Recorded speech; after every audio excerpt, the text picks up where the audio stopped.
मौल्यवान नात्यासाठी मौल्यवान अलंकार आपल्या विश्वासातील श्री महालक्ष्मी ज्वेलर्स मध्ये उपलब्ध आहेत. आकर्षक सोने, चांदी आणि नवरत्नांचे नवनवीन दागिने, उत्तम गुणवत्ता, आधुनिक डिझाईन्स आणि शुद्धतेची 100% हमी. आजच भेट द्या श्री महालक्ष्मी ज्वेलर्स, राजधानी चौक, दत्त मंदिर रोड, मुक्तिधामच्या मागे, नाशिक रोड. प्रोप्रायटर श्री संदीप शरद उदावंत.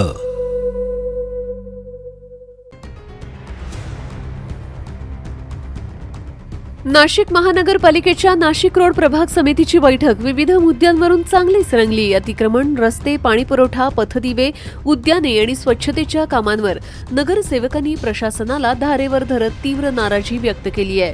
बैठकीत सर्वाधिक चर्चा अतिक्रमण विभागाच्या कार्यपद्धतीवर झाली. वारंवार तक्रारी करूनही प्रभावी कारवाई होत नसल्याचा आरोप नगरसेवकांनी केला. यावेळी सभापती रमेश धोंगडे यांनी संबंधित अधिकाऱ्याला सभागृहाबाहेर जाण्याचे आदेश दिल्याने काही काळ तणावाचं वातावरण निर्माण झालं.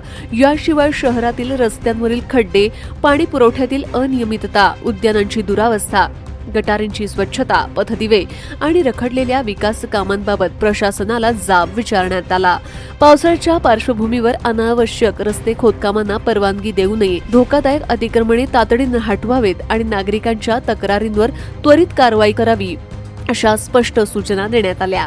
बैठकीच्या शेवटी सभापती रमेश धोंगडे यांनी पावसाळा संपेपर्यंत नाशिक रोड परिसरात कोणतेही नवीन रस्ते खोदकाम न करण्याचा ठराव करण्यात येणार असल्याची घोषणा केली. या निर्णयाला सर्वपक्षीय नगरसेवकांनी एकमुखी पाठिंबा दिला. दरम्यान प्रशासनानं उपस्थित सर्व प्रश्नांची गांभीर्यानं दखल घेत प्रलंबित कामांना गती देण्याचे आणि नागरिकांच्या मूलभूत सुविधांमध्ये कोणतीही तडजोड होऊ देणार नसल्याचं आश्वासन दिलं आहे. जबाबदारी निश्चित करा, कोणावर केली चिंता करा. असं काही चालत नाही, कोण ऐकून घेईल? चालणार नाही, अजिबात नाही. झालेल्या प्रकाराची सर्व माहिती सन्माननीय सभापतींना मी त्याच वेळेस दिलेली होती. आता तुम्हाला आठवतं की अतिक्रमण शेतकऱ्यांच्या बद्दलची माहिती दिलेली. त्याचबद्दल दुसरा अतिशय खेदनाक विषय आहे की सर्व भीमानवांचं श्रद्धास्थान असलेलं महाकर्मभूमी बुद्धविहार येथे प्लॉटच्या पाठीमागे जागेच्या प्लॉटमध्ये जी जागा सन्मान आपले भारतीय घटनेचे शिल्पकार महामानव डॉक्टर बाबासाहेब आंबेडकरांनी 1935 मध्ये दीनबंधू दयाल वाचनालय चालू केलेले होते. दीनबंधू वाचनालय आणि त्या वाचनालयाच्या आवारात बुद्धविहाराची स्थापना झालेली. ते दोन्ही प्लॉट तिथे जे आहे बुद्धविहाराचे, तिथे बुद्धविहाराचा रखवालदार राहत होता आणि बुद्धविहार कमिटीने वारंवार विभागीय अधिकाऱ्यांना असेल, आयुक्तांना असेल रिक्वेस्ट करूनही सांगितले की ही जागा बुद्धविहार कमिटीसाठी आरक्षित आहे. तरी त्या ठिकाणी बुद्धविहार कमिटीचे त्या ठिकाणी पत्रव्यवहार झालेले असून तो केंद्र शासनाचा प्लॉट असून त्या ठिकाणी अतिशय निर्दयीपणे कुठल्याही प्रकारची पूर्वयोग सूचना नसताना महाकर्म म्हणून बुद्धविहार येथील तिथलं जो रखवालदार आहे त्याचं अतिक्रमण काढलं गेलं. ते का काढलं गेलं, कशा पद्धतीने काढलं गेलं त्याचा पण सविस्तर तुला त्या ठिकाणी करण्यात येतं. विभागीय अधिकाऱ्यांनी याचा खुलासा करावा आणि त्याचा केंद्र शासनाने आपला पत्रव्यवहार झालेला आहे, सर्व पुरावे तुम्हाला दिले असतानाही तुम्ही त्याची कारवाई का केली? कुठल्या बिल्डरच्या घशात घालायचा का तो प्लॉट किंवा दलित जनतेच्या भावनांची खेळण्यासाठी त्यावर कारवाई केली का, याचं स्पष्टीकरण आपण द्यावं.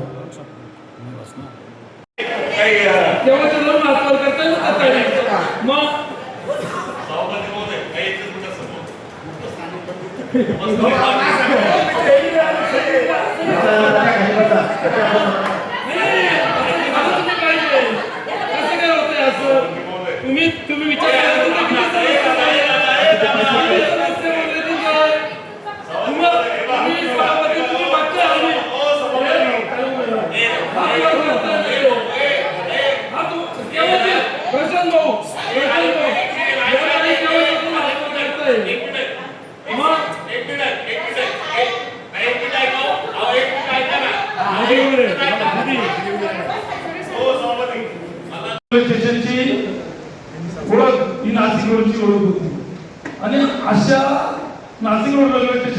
नामकरण झालं नाशिक रेल्वे स्टेशन, त्यावेळेस आपण बहुतेक सदस्यांनी त्या ठिकाणी विरोध देखील केला, पण त्याचा कुठलाही उपयोग झाला नाही.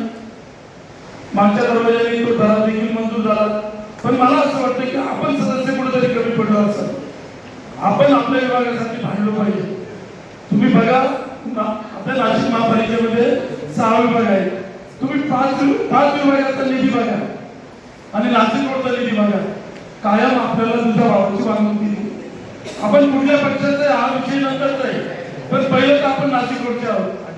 अधिकारी आज आहे उद्या नाहीये, अधिकारी कुठल्याही विभागाला निघून जातील. आज नाशिक रोडला आहे तर उद्या पंचवटीला जातील, तर परवा सिडकोला जातील. पण तुम्हाला आम्हाला तर काय नाशिक रोडला राहायचंय ना, घेतलं पाहिजे. माझा एक प्रश्न आहे मॅडम की 6 महिन्यापूर्वी माझ्या प्रभागामध्ये एक अतिक्रमण तोडलं गेलं होतं. ते अतिक्रमण तोडल्यानंतर म्हणजे महापालिकेनेच तोडलं, समोरच्यांनी तक्रार केली, महापालिकेने ते अनधिकृत ठरवलं आणि महापालिकेने ते तोडून टाकलं. पुन्हा त्याच जागेवरती अतिक्रमण झाल्यावरती आपण काय कारवाई करतो आणि आपली काय प्रोसेस आहे, मला याचं उत्तर पाहिजे. त्याच्यावर काही प्रक्रिया होत नाही. जर जागा जर वैयक्तिक असेल त्यासाठी तुम्हाला सर्वसामान्य सदस्यांना माहिती असेल की त्याचा खर्च असतो, निष्कासन खर्च. म्हणून तसं नाही त्यासाठी की महापालिकेच्या जागेत खुल्या जागेत अतिक्रमण होते, त्यांनी तोडलं का नाही अतिक्रमण? का बरं नाही तोडल्या गेल्या जागा महापालिकेची असेल तर? पहिले बाहेर काढा. आणि तो अधिकारीच नाहीये, एकदम बरोबर आहे. पहिले याला बाहेर काढा. कारण सांगतो मी तुम्हाला, घरपट्टी विभागात होता तिथं सुद्धा त्यांनी पैशाचा घोळ केला तुम्हाला. त्याचे देखील पुरावे देऊ शकतो की लोक तुम्ही जर म्हटले तर पुढच्या प्रभाग समितीच्या सभेत मी त्या लोकांना आणू शकतो. काम करायचं नाही, शेतकऱ्यांना त्रास द्यायचा, शेतकऱ्यांच्या पाट्या उचलायच्या आणि शेतकऱ्यांकडे पुढे जाऊन ते पैसे घ्यायचे. मोरे सर जे बोलले याच्यात कुठलीच गोष्ट खोटी नाहीये. जिथं पैसे भेटेल अधिकारी तिथंच काम करतात. या अधिकाऱ्याला जर वडील आणलं नाही, त्यांच्या डोक्यात अजून ती हवा आहे की इथं प्रशासन आहे. 4 वर्ष आमचं राज्य होतं, त्यांच्या डोक्यात तेच आहे. त्याच्यात समोरचं उदाहरण देईल मी, ते माहीत. आपण प्रभागाची ज्यावेळेस सभा काढली, ही कुलकर्णी साहेब तुम्हाला कधी माहित आहे? हा, शनिवारी, बरोबर ना? म्हणजे माहीत का चालू नाही कोणाचीच? ही वेळ का आली आमच्यावरती? तो त्याच्या मालाची विक्री करत असतो आणि तो आमच्या इथे येऊन माल विकतो. परंतु आपल्या अतिक्रमण विभागाने अतिशय निर्दयीपणे म्हणजे अतिशय क्रूर पद्धतीने काही शेतकरी बांधवांवर कारवाई केलेली आहे. आणि कारवाई पण अशी केलेली आहे, जो शेतकरी बांधव त्याचा भाजीपाला घेऊन येतो तो भाजीपाला जप्त केलेलाच आहे.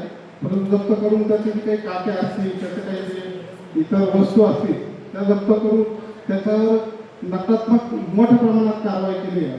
आणि जो शेतकरी जो भाजीपाला विक्रेता आहे तो त्या अतिक्रमण विभागातील कर्मचाऱ्यांना जर त्याचा दंड माफ व्हावा म्हणून विनवणी करत असेल आणि जर अधिकारी त्यांच्याकडून जर काही पैशांची मागणी करत असेल तर हे अतिशय चुकीचं आहे. बऱ्याच अतिक्रमण विभागाच्या अधिकाऱ्यांनी त्यांच्याकडे त्यांचा माल जप्त केल्यानंतर की पुढे जाऊन त्यांचा एखादा मध्यस्थी, ठीक आहे तू इतके पैसे दे मग तुझा माल सोडून देतो, त्यांचा माल सोडून द्यायचा. आणि त्या गरीब भाजी विक्रेत्याकडे जर पैसा नसेल तर तो त्याचा माल सोडायचा नाही, त्याचा माल जप्त करायचा.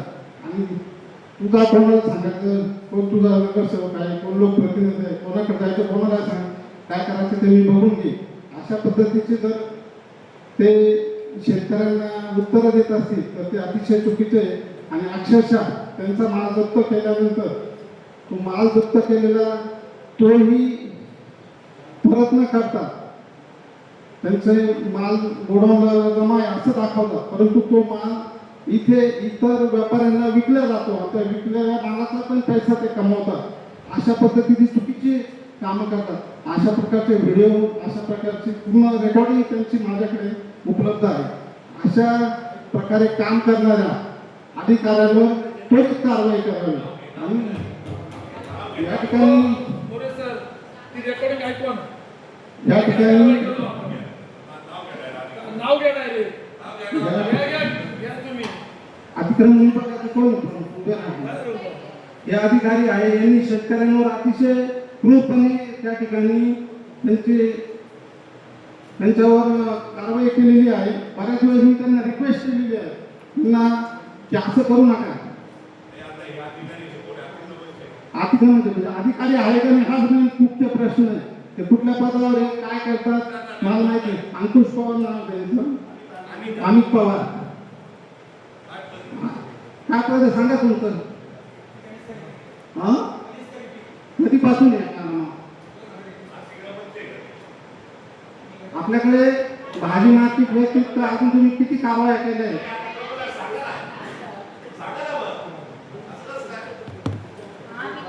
सभा आहे आणि प्रशासकीय कालावधीमध्ये अनेक समस्यांना अनेक सदस्यांना सामोरं जावं लागतं आणि या काळात बऱ्याच काही अडचणी नागरिकांच्या निर्माण झाल्या. बऱ्याच समस्यांनी नाशिक रोडकर ग्रस्त आहे आणि अशा अनेक समस्यांचा या ठिकाणी वापर होणारच आहे. परंतु ज्या काही एक दोन गोष्टी माझ्या प्रभागातील माझ्या ठिकाणी ज्या मला निदर्शन झाल्यावर नाशिक रोडमध्ये ज्या निदर्शन आल्या त्या सर्वप्रथम मला या ठिकाणी मांडवायचं आहे. खऱ्या अर्थाने माझ्या प्रभागात प्रभाग क्रमांक 18 मध्ये भाजी मार्केटचा प्रश्न हा फार मोठा आहे आणि सायंकाळच्या स्वरूपात अनेक शेतकरी बांधव आसपासच्या बांधव हे भाजीपाला विकण्यासाठी त्या प्रभागात त्या ठिकाणी येत असतात आणि चांगली मार्केट चांगलं व्यासपीठ त्यांना त्या ठिकाणी भाजी मार्केटच्या व्यवसायाला संधी मिळते म्हणून ते त्या ठिकाणी उपस्थित असतात. परंतु मध्यंतरी आपल्या विभागीय अधिकारी त्रिभुवन मॅडम दाखवा ना झाडं. बरं तुम्ही तुमच्या ऍग्रीमेंट मध्ये सांगता झाडं कोणती लावायची. अण्णा मी त्याच्याबद्दलचे तुम्हाला ऐका, तुम्ही झाडं कोणती लावायची. गजानन मंदिरामध्ये वड पिंपळ हे झाडं मला दाखवा किंवा त्या शाहूनगर मध्ये वड पिंपळाचं झाड दाखवा. आपल्या देशी प्रजातीचे काय झाडांचा उल्लेख केलेला तुम्ही तुमच्या ऍग्रीमेंट मध्ये साहेब. हो ना बरोबर. आणि बिटको चौकापासून तर दत्तक पर्यंत मला हे झाडं दाखवा ना. तुम्ही रोड सेंटर मध्ये लावले म्हणतात ना 750 झाडं, ते दाखवून द्या. एक तरी झाड तुम्हाला कोणाला दिसतं का वड पिंपळचं. 750 झाडं लावले आणि 10 लाख रुपये दिले त्याला आतापर्यंत त्या ठेकेदाराला. झाडं लावलेले माझं म्हणणं काय, हे जे ऍग्रीमेंट मध्ये झाडं आहेत का. ऍग्रीमेंट मध्येच ऍग्रीमेंट मध्ये एकही झाड नाही साहेब. माझ्याकडे जीपीएस फोटो आहेत सगळ्यांचे. मी एकूण एक झाड मोजलंय. पान ट्री हे ऍग्रीमेंट मध्ये नाहीये. नाही दाखवून देतो मी, त्याचं काय अडचण नाही. जे आहे जागेवर तुम्ही त्या ठेकेदारावरती कारवाई करणार का. ठेकेदार चुकीच्या पद्धतीने मला तुम्ही तुमचे अधिकारी आणि तुम्ही आणि मी सगळे एकूण एक झाडाची पाहणी करायला येणार आहेत का. हो. आणि तुमचा जो कॉन्ट्रॅक्टर आहे तोच कॉन्ट्रॅक्टर पाणी विभागाला पण आहे साहेब तुमच्याकडे आहे बरोबर ना. एकच कॉन्ट्रॅक्टर दोघांकडे. तेच 6 टँकर तिकडे पण चालतात, तेच 6 टँकर इकडे पण चालतात. पाणी मारलं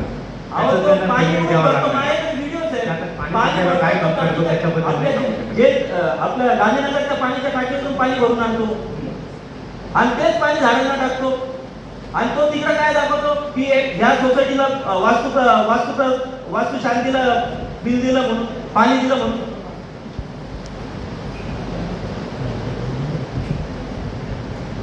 मला फक्त याच्यावरती काय करणार तुम्ही एवढं सांगा.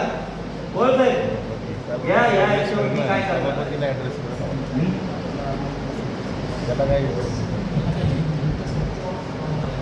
माझी अशी विनंती की तुम्ही याच्यावरती काहीतरी कारवाई केली पाहिजे. कारण की झाडं काय कमी नाही. 1500 झाडांचा 29 लाखाचा टेंडर होत आहे. 29 लाखामध्ये आतापर्यंत त्यांनी 10 लाख रुपये दिलेले, 22 लाख रुपये द्यायचे. वरतून त्यांनी मला पत्र देताना असं सांगितलं की काही झाडं जगली नाही ती नवीन लावणार आहे आणि त्याला परत पैसे द्यायचे, असं त्यांनी मला पत्र दिले. नाही त्याच्यामुळं हा सगळा प्रकार इथं थांबला गेला पाहिजे. याच्या पुढचे काय. आणि दुसरी गोष्ट, ह्या ज्या वायरी आहेत याच्यावरती एक आदेश करा की हे सगळे नाशिक रोड मध्ये जेवढे, मी पण स्वतः एक केबलवाला आहे, पण या सगळ्या केबल कापून टाका म्हणून या सगळ्या आणि सरळ प्रस्ताव पाठवा. चेंबर कोंबले जात आहेत त्याचे सगळ्या पूर्ण प्रभाग क्रमांक 17 मी तर पूर्ण नाशिक रोडची गोष्ट करेन. की नाशिक रोडसाठी झालं पाहिजे सगळ्यात. नंतर तुमचे ड्रेनेजचे चेंबर आहे, बऱ्याच ठिकाणी ते ड्रेनेजचे चेंबर ते तपासले गेले पाहिजे. पाण्याच्या बऱ्याच ठिकाणी पाणी साचतंय, बऱ्याच आपल्या ठिकाणी डबके तयार होत आहेत. त्याला कुठेतरी पाण्याची त्याला चीर मारून चर मारून कुठेतरी पाणी त्याचा विल्हेवाट लावली गेली पाहिजे. त्याच्यामुळे एकतर आपला शहरचा कुंभमेळ्याच्या नावाखाली बराचसा एरिया आपण खोदून ठेवलाय प्रत्येक याच्यात, आणि त्याच्यात सर्वात मोठी हाईट म्हणजे त्या ह्याची आहे एमएनजीएल वाल्यावर आपल्याला मला वाटतं बांधकाम विभागाने गुन्हा पण दाखल केलाय मागे नाशिक रोड पोलीस स्टेशन मध्ये. कधी उठतात कुठे घुसतात आणि काहीही चेंबर ते फोडताना अक्षरशः जेसीबीचे ते पंजे मारतात.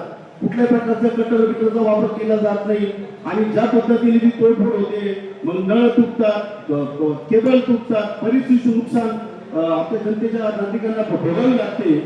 या सर्वांना आपण अटकाव केलं पाहिजे. पावसाळ्यामध्ये मला वाटतं कॉन्क्रीटचे कामं सोडून बाकीचे कामं आपण बंद केले पाहिजे. भरण्याचे कटाक्षाने आपण सगळ्यांना आदेशित केले पाहिजे. आणि दुसरं की आपण जे सांगतोय ते पावसाळ्याचे जे प्रॉब्लेम आहे ते जास्तीत जास्त अपघाताला कारणीभूत ते डबके आणि आपले बुजलेले चेंबर ते कोणते असू द्या. आता आपण ड्रेनेजकडे फोन केला का ते पावसाळ्याला कोट करतात, पावसाळ्याला सांगितलं की ते ड्रेनेजकडे कोट करतात. हे असं नाही काही करतात. हे नाशिक रोड आपले सर्वांनी जबाबदारी आपण त्यावेळेस वाटून मॅडम आपण सगळ्यांना सांगावं. आपण मध्यंतरी ते काही सकाळी फिरलो वरतून काय आपल्या आदेशाने तो फारसा वाटायला नको की आपण आलो सकाळी फिरतोय, परिस्थिती तशीच आहे. जिथं मी स्पॉट सांगितले तर प्रत्येक स्पॉट असं तसंच आहे, ते पाणी तुम्ही तसंच साठतंय. कृपया त्या पाण्याचा निचरा करण्यात यावा हे आपल्याला मी सांगू इच्छितो. धन्यवाद. सुट्टी असते, एवढी सुट्टी राष्ट्रपतीलाही नाही, यांना कंपल्सरी सुट्टी आहे. शनिवारी पाणी येत नाही. स्लम मध्ये किती लोक स्टोअर करू शकतात? इनकेस जर इमर्जन्सी असली, टँकर लागतं, टँकर मागितले तर हे स्पष्ट नाही म्हणतात की शनिवार रविवार आम्ही नसतो, आम्हाला सुट्टी असते. मग काय करायचं? आणि प्रभागात एकच टँकर, त्यात 4 नगरसेवक. टँकर भरायला जातो तेव्हा 1 तास, खाली करायला 2 तास, परत रिपीट करायला जाईल त्याला 1 तास. तर दिवसभरातून हे टँकरच्या किती फेऱ्या मारणार? संबंधित पाणी पुरवठ्याचं कोणाला कधी माहिती. मग आम्ही कसं पाणी पुरवायचं लोकांना? पाणी जवळ येते मान्य, पण टँकर नाही देणार. कुठला रोड आहे तुमचा? करून मॅडम वाटलेली तिथं आपल्याला टंचाई भासवते की तुमचा प्रॉब्लेम येत नसेल तर आपण थोडीफार प्रभाग 6 आणि टँकर पण 6. वरतून पाणी येणार नाही, पाणी कपात येते मान्य आहे आम्हाला, पण टँकर पण देणार नाही. हे कसं काय मान्य? रविवारी पण देत नाही.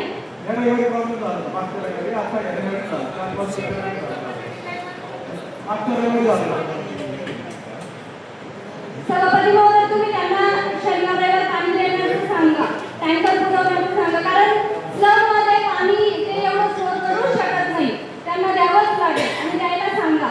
दुसरं, जेव्हा काळे साहेब हे 2-2 महिने होऊन जातात तरी इस्टिमेट लवकर देत नाही. यांनी जर आम्ही निवडून कशासाठी आलोय? लोकांची कामं करण्यासाठी, लोकांना जे शब्द दिलेले आहे त्याच्यासाठी निवडून आलेलो आहे. आणि आम्ही नवीन नगरसेवक आहे, आमच्याकडून पण लोकांच्या काहीतरी अपेक्षा आहे. जर आम्ही त्याच पूर्ण करू नाही शकलो तर मग काय करायचं? पुढे यांच्याकडे चक्रा मारायच्या का दिवसभर? माझा प्रश्न असा आहे, आपण 4 दिवसापूर्वी प्रभागाचा दौरा केला, त्यात आपण काय कामं केली? कामं झाली का? कुठली प्रकारची कामं झालेली नाही. चेंबरची असो, रस्त्याची असो, आपण साफसफाईचे अभियान राबवली तर कुठली कामं झाली आपली? मला रोज प्रभागात न फोन येत. आणि तुम्ही दादांनी जसं सांगितलं की एमएनजीचं काम डायरेक्ट ते बंद केलं पाहिजे, ते आजपासूनच बंद झालं पाहिजे. माझ्या प्रभागामधून एवढे मला सकाळपासून कॉल येतात 5 वाजेपासून. अक्षरशः मुलं 5 दिवसापासून 4 दिवसापासून शाळेच्या स्कूल व्हॅन सुद्धा त्यांना यायला येत नाहीये. माझी स्वतःची कामाला असलेली बाईकला म्हणून तू का आली नाही? तरी म्हणे काही मला येण्यासाठी रस्ता नाहीये. तर त्याचं मला उत्तर कोण देणार? आम्हाला कुठल्या नगरसेवकांना 4 पैकी कुणाला एकाला तरी विचारलं का आम्ही लाईट टाकतोय गॅसची वगैरे, टाकू का? इतकी गरीब सोय केली, कस टाका, खडीच टाका असं आम्ही वारंवार सांगताना त्यांनी कुठल्याही प्रकारचा आमच्या प्रभागामध्ये गल्लोगल्लीचे रस्ते खोदून ठेवलेले आहे मॅडम. आता जर ते बोलले की मला व्हिजिटला त्यांना येऊ शकते, आता मी त्यांना येऊ शकते व्हिजिटला माझ्या प्रभागामध्ये. त्याचं उत्तर कोण देणार? आधी ते कस तरी कोण टाकणार? आम्ही आमचं स्वतः तरी टाकायचं का? त्याचंही उत्तर मला द्यायचं असेल तर मी टाकते, मग माझ्या मंथली पेमेंट मधून मी टाकून घेते. बरोबर आहे का नाही? मला फोन आले, मला मेसेज आले, मला डायरेक्ट फोटो टाकले त्यांनी. आता ही फोटो बघा मॅडम, येऊ का मी तिकडे 2 मिनिटं फोटो दाखवण्यासाठी? बाई पण मॅडम कोणी चालू शकत नाही. एखादी वयोवृद्ध व्यक्ती पडली, लहान मुलं पडले, त्याचा ठपका आमच्यावर पडणार आहे. लोकांनी आम्हाला सहकार्य केलं, मदत केलं, निवडून दिली, मग लोक आमच्याकडून अपेक्षा ठेवणार आहे. मग याचा प्रश्न उत्तर कोण देणार आहे मला? का आम्ही नवीन नगरसेवक मग अधिकाऱ्यांना काही असं वाटतं काही ना काही समजतच नाही म्हणून असा प्रश्न आहे का? मग आपल्याला काही समजतच नाही म्हणून नसेल काही समजत, हळूहळू समजेल ना आम्हाला सगळ्या गोष्टी. बरोबर आहे का मॅम? मला याचं उत्तर आहे. तुम्ही मला अद्याप नाही बोलले द्यायचं, मॅडम तुम्ही तुमचा बेस पण सॉल्व करा म्हणे, पण आम्ही त्रस्त आहोत. तुम्ही वैयक्तिक भेटा, तुम्ही भेटा मॅडम. मॅडम मी स्वतः इन्व्हेस्टिगेट सील करतो. नाही, करणं खूप गरजेचं आहे. आणि अजून एक प्रभागामध्ये सध्या प्रत्येकाच्या जे पण काही कुंभमेळा अंतर्गत रस्त्याच्या बाजूला कामं चालू आहे, जे कॉन्ट्रॅक्टर तुम्ही असो, पण जे पण काही सुपरवायझर आहेत, तर त्यांची काही लोकं आहेत की सध्या जे पण काही काम चालू असताना पाण्याच्या पाईपलाईनला फुटल्या, अक्षरशः मागे पण त्यांनी त्याच्यावर मातीची ढिगारे लावून दिली आणि प्रमाणाच्या बाहेर पाण्याची गळती चालू झालेली आहे. आपण इकडे एका साईडने लोकांना सांगतो पाणी वाचवा, पाणी भिजवा, आणि दुसऱ्या साईडने अशा पद्धतीने जर पाणी गळती राहिली तर त्यामुळे लोकांना पाणी पुरवठा होत नाही. रोज 1 दिवसाआड आम्हाला पाणी संदर्भात फोन आहे. फोन आले आम्हाला त्यांना उत्तर काय द्यावं असं होतं. तर तुम्ही संबंधित सुपरवायझरला मी त्या दिवशी पण सांगितलं होतं, 5 पटीने महापौरांनी सांगितलंय त्यांना दंड करायचा, तर केलं आहे काम. याच्या आधी 2 ते 3 वेळा आमच्या गावाला ते झालेलं आहे. तर पाणी पुरवठा आमच्या सर्वांकडून त्यांचं खूप खूप अभिनंदन. आणि जे क्वचित पहिल्या स्पर्धा आमच्याबरोबरचे सहकारी त्यांचंही खूप खूप अभिनंदन. त्याचबरोबर सभापती महोदय, माझी छोटीशी विनंती आहे सर्वांच्या वतीनं की समोर बसलेले अधिकारी, मला वाटतं आमच्या सर्व नवीन आमच्याबरोबर जे टीम आहे नगरसेवकांची, तर त्यांना ह्या समोरच्या चेहरेपट्टीची ओळख व्हावी. प्रत्येकाने उठून आपलं नाव सांगावं आणि त्यांच्याकडे कुठलं कार्यभार आहे याची पण माहिती द्यावी, जेणेकरून कामकाज करण्यात माझ्या सर्वांना अडचण येणार नाही. कारण कोणाला काम सांगायचं हे मला वाटतं आमच्या बऱ्याच जणांना अजूनही उमगलेलं नाही. कोण जागेकडे, कोण नाही आहे, कोणाकडं प्रभारी कार्यभार आहे, कोण कायमस्वरूपी आहे, कोण कसं आहे, कसं बसले, जरा प्रत्येकाने सभापती साहेबांनी त्यांना सांगा. किती दिवसापूर्वी कळलं तुम्हाला? हा, शनिवारी, बरोबर ना? म्हणजे माईक का चालू नाही कोणाची? ही वेळ का आली आमच्यावरती? नाही का नाही? हा, पर्यायी व्यवस्था नाही, चेक केलेच नाही तुम्ही. चेक केल्यावर तर प्रत्येकाला हातात माईक घेण्याची वेळ आली नसते. कुलकर्णी साहेब, तुम्ही काहीतरी उत्तर देऊ नका. मी पण तुम्हाला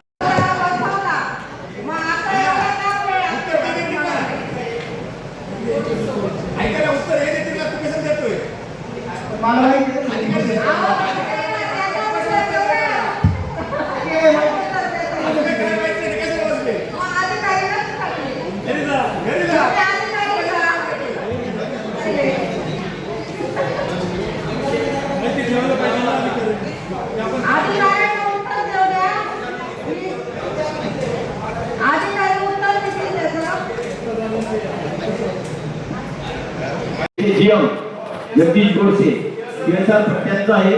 त्यांना बोलून आपण सगळे मिळून आपण तुम्ही कोणालाही बोलवा. 7 दिवसाच्या आत झालं नाही तर आम्ही सर्व सदस्य उद्घाटन करणार आहे. आपण आणि ते लोकांसाठी चालू करून देऊ. मागे देखील आपण कोणाची वाट बघायची नाही उद्घाटनाला. CSR फंडवाले त्यांना आणि जगदीश गोडसेला बोलून आपण उद्घाटन करून टाकू. आम्हाला तुमच्यावरती पूर्ण विश्वास आहे. दुसरा मुद्दा की मागे महापौरांनी त्या दिवशी आपल्याला सांगितलं का आता पावसाळ्यात टाकी सगळं काम आपण बंद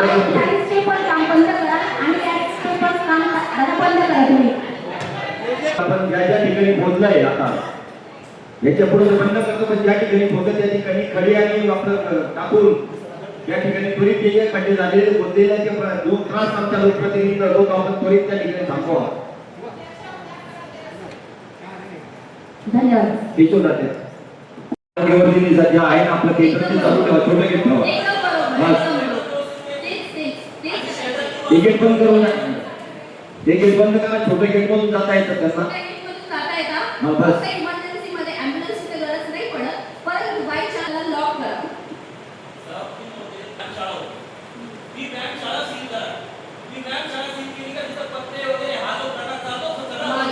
मागे शाळा चालू नाही ना. नाही संपलंय. महानगरपालिकेच्या अंतर्गत त्यांचं गेट ठेवलं इथे यायला, ते पण बंद करावं. दुसरी गोष्ट मागे पण ती वापरात आहे वास्तू, आपण सील नाही करू शकणार. वापरात आहे ना ती आरोग्यवर्धिनी आहे. आरोग्यवर्धिनी जरी आहे ना, मग यांना काय हक्क आहे तिथे प्रायव्हेट व्हॅन स्वतःच लावण्याचा? आपल्या दिल्या होत्या अतिक्रमण लावण्याच्या, मी पुन्हा पाठवते आपल्या टीमला. त्या गाड्या आपण जप्त करायला लावू. म्हणून आयुक्त मॅडमकडे त्यांनी अर्ज केला होता, त्यानुसार आयुक्त मॅडमचे आदेश झाले आणि त्या आदेशानुसार ती कारवाई केली. चुकीची माहिती देत आहे. माझं स्वतः आयुक्त आणि दीनबंधू वाचनालयाची स्थापना मध्ये आले. जो प्लॉट जर बौद्धविहार कमिटीला जर आरक्षित केलेला आहे त्यावेळेस तो 1965 मध्ये पोस्ट ऑफिसला जाऊ शकता. त्याचे सर्व पुरावे मी माहिती काढले, त्याची सर्व माहिती पण दिलेली. तरी तुम्ही जाणीवपूर्वक कुठल्या तरी बिल्डरला कुठल्या तरी व्यावसायिकाला ती जागा उपलब्ध करून देण्यासाठी चुकीच्या पद्धतीने ते अतिक्रमण केलेले आहे.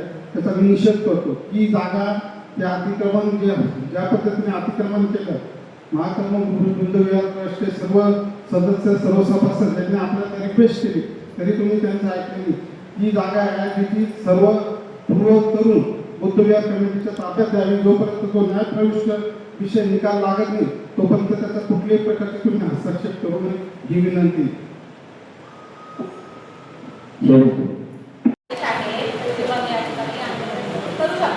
त्या अनुषंगाने ती वरती झाली होती, कारण त्या ठिकाणी कुणी नव्हतं तेव्हा मी परत केलं तेव्हा.